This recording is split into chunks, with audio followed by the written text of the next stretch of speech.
All right, folks, I'm here with Rich Howes, who you might remember last year won the first Bassmaster Southern Open of the year down on Lake Toho and qualified to fish the Bassmaster Classic here on Guntersville. And Rich, that's got to be a big thrill for you. You were like the first guy to get in this thing, and you've had over a year to kind of absorb it, man. Is it still kind of are you still fired up about this deal?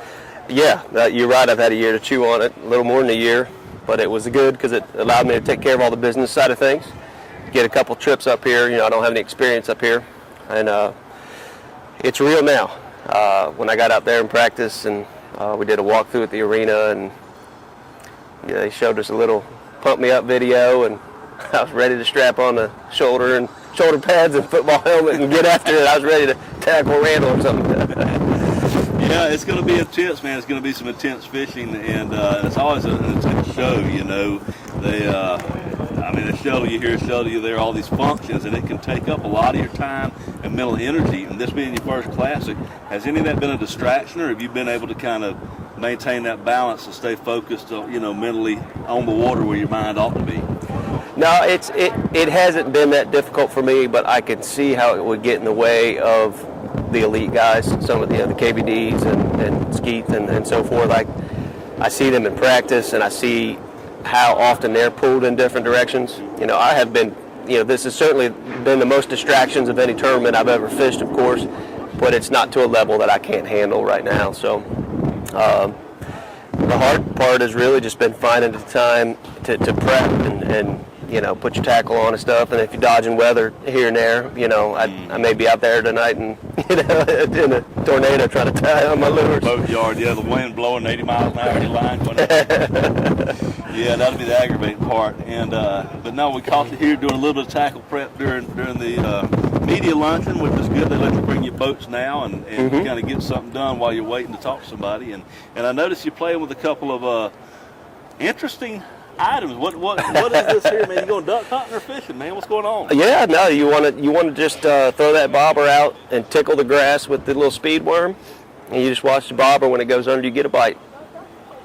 And just sort of let the speed worm just like the old floating fly kind of tickle the grass. No, it's a gimmick from a company down in Oviedo, Florida. Went on Shark Tank, and Mark Cuban invested in the shell bobber.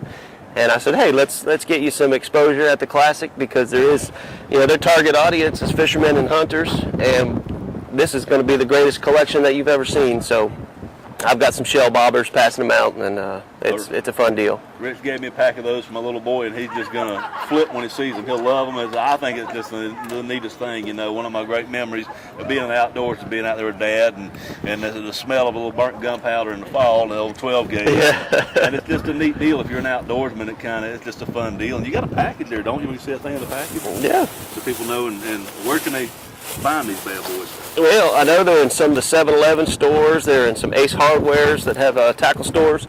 I think they're getting into Walmart. You can find them online at fishingammo.com. Fishingammo.com. Yeah, it's a neat deal. They were out duck hunting one day, and they saw the shells floating around, and the guy said, man, that'd be a neat bobber. And so they put it together, got on Shark Tank, and off they go. And that is a fun deal, but I tell you something that's a little more serious. I noticed you got a box. I don't know if you're trying to hide these down here, if I'm spilling the beans, but you got some rattle traps ready to go, man. Rattle trap. It's going to be a rattle trap tournament, isn't it? It's going to be one of the baits. It's no secret here. People throw rattle baits. I'm a rattle trap guy myself. I do have a few other brands, but most of what I have been using are the good old-fashioned rattle traps.